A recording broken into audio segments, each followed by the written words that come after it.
नमस्कार। सीएनबीसी आवाज की बजट पर इस खास पेशकश में आप सबका स्वागत है। आज इस कड़ी में समझेंगे बाजार के दिग्गज बजट को कैसे पढ़ रहे हैं, कैसे समझ रहे हैं। और अब मेरे साथ एचडीएफसी सिक्योरिटीज के head of institutional equities Unmesh Sharma साहब जुड़ते हुए। Unmesh sir, hi, good afternoon.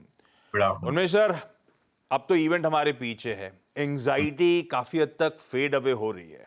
वो दिखा भी रहा था इंडिया विक्स जो कल अच्छा खासा कूल ऑफ हुआ, लेकिन अब पोस्ट बजट मार्केट्स पे आप लोग का व्यू कैसा, क्या लग रहा है? ये बजट बाजार की सेहत के लिहाज से कैसा है?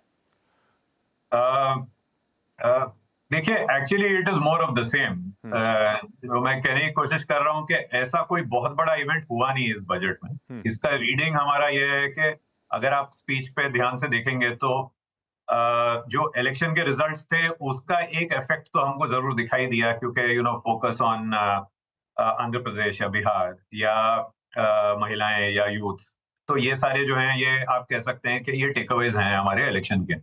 ये जो लॉन्ग टर्म थीम है ये इलेक्शन के रिजल्ट के बाद ऑब्वियस हो गई थी, एंड आई थिंक इसलिए हमारे मॉडल पोर्टफोलियो में हम लोगों ने bottom of the pyramid consumption को थोड़ा सा ऐड किया था।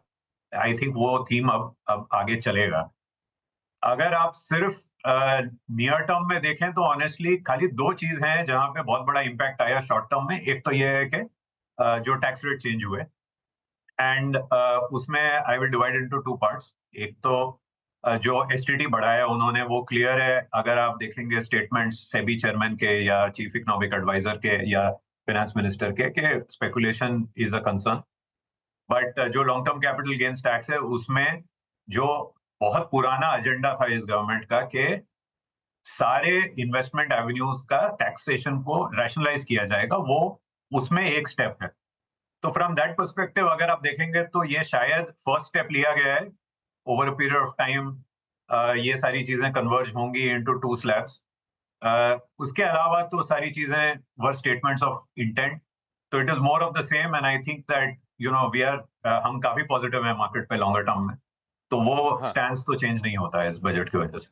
उन्मेष सर, हम जिन वैल्यूएशंस पे ट्रेड कर रहे हैं अपने रीजनल पीयर्स से तो कहीं महंगे नजर आते हैं। और शायद लॉजिकल भी था, क्योंकि बड़ी इकोनॉमीज में सबसे तेज रफ्तार से हम ही ग्रो कर रहे थे।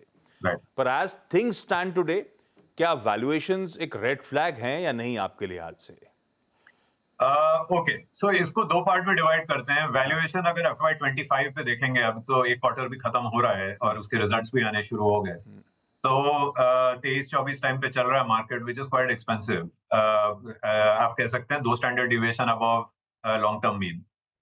लेकिन क्या होगा कि एज जैसे दिवाली के आसपास आएंगे हम, तो नवंबर दिसंबर में लोग FY26 या 26 पे नंबर्स पे देखना शुरू करेंगे मार्केट को, जहां हमारा एक्सपेक्टेशन है कि ब्रॉडली 12% ग्रोथ आएगा। अगर आप उस हिसाब से देखें तो 20 टाइम पे इस मार्केट एक्सपेंसिव है, ये करेक्ट है, बट यूफोरिया नहीं है। सो अगर हो सकता है कि हमें कुछ एक टाइम करेक्शन दिखे साइडवेज जाता हुआ मार्केट पर, और थोड़ा कूल डाउन हो। लेकिन आप ग्लोबली एक चीज नोटिस करेंगे, और वो इनफैक्ट आपने एल्यूड भी किया उसको, उस मैटर को, कि जहां पे ग्रोथ है, जहां पे सर्टेनिटी है, and honestly there is one thing जो वैल्यूएशंस कवर नहीं कर सकते। आप देखिए कितना बड़ा पॉजिटिव सरप्राइज आया हमारे फिस्कल डेफिसिट पे। तो इस समय इंडिया इस पोजीशन में है जहां पे जियोपॉलिटिकली हम काफी स्ट्रांग हैं। अगर आप हमारा ये ट्विन बैलेंस शीट देखेंगे, government balance sheet, sovereign balance sheet, corporate balance sheet, house hold balance sheet, सब बहुत स्ट्रांग है। और उसके ऊपर अभी कोalition गवर्नमेंट के अंडर देयर सपोर्ट है बॉटम एंड पे। तो क्या करेक्शन हो सकता है? आंसर हाँ हो सकता है, वैल्यूएशन बेस्ड। लेकिन अगर आप सही स्टॉक्स में इन्वेस्ट करें जहां पे आपको कंफर्ट है कि अर्निंग्स डिलीवर होगी, तो this is as good a time as any. I don't think कि इस समय प्रॉफिट बुकिंग करने की कोई जरूरत है फ्रॉम दैट अच्छा, पर्सपेक्टिव। उनमें सर, वैसे इस बुल मार्केट को अगर किसी ने एंजॉय करा तो वो रिटेल है। रिटेल किंग था इस बुल मार्केट का। अपना बिल्कुल खुद का सही। पैसा डायरेक्टली लगाना हो या फिर संस्थागत निवेशकों के थ्रू, डीआईएस के थ्रू पैसा चैनलाइज हुआ हो, पर वो एफआईआईज खास तौर पे या एफपीआईज, हम्म। जिस तरह की सेलिंग हुई थी वो सेलिंग तो थम गई है, पर वो पैसा मीनिंगफुली वापस लौट के अब तक आया नहीं है। किस चीज का ये एफआईज इंतजार कर रहे हैं? क्या अब बजट इस इवेंट के जाने के बाद वो प्लंज लेंगे? आप लोगों की जो उन लोगों से बातचीत होती है, क्या फीलर्स मिल रहे हैं सर? सो आपका ये ऑब्जर्वेशन करेक्ट है कि वो सेलिंग का जो पेस है वो काफी रिड्यूस हुआ है। And also see one more thing, okay, थोड़ा सा अगर आप डिसोसिएट करें, क्योंकि आप क्या इंडियन मार्केट रिटर्न्स के हिसाब से देख रहे हैं, अगर हाँ, कोई एफपीआई का पोर्टफोलियो देखिए तो वो क्या हो रहा है, ये रीबैलेंसिंग हो रहा है। जैसे इंडियन मार्केट एक्सपेंसिव होता गया तो जो एफपीआई ने रिलेटिव वैल्यूएशन गेम खेला, उसमें सबसे पहला तो ये है कि ये अज्यूम मत कीजिए कि वो पैसा इक्विटी में ही रहा। सबसे ऊपर ये है कि there has been reallocation into debt, क्योंकि खाली रिटर्न ही नहीं, ये तो क्या है, 2020 विजन तो क्या है, हाइंडसाइट में होता है।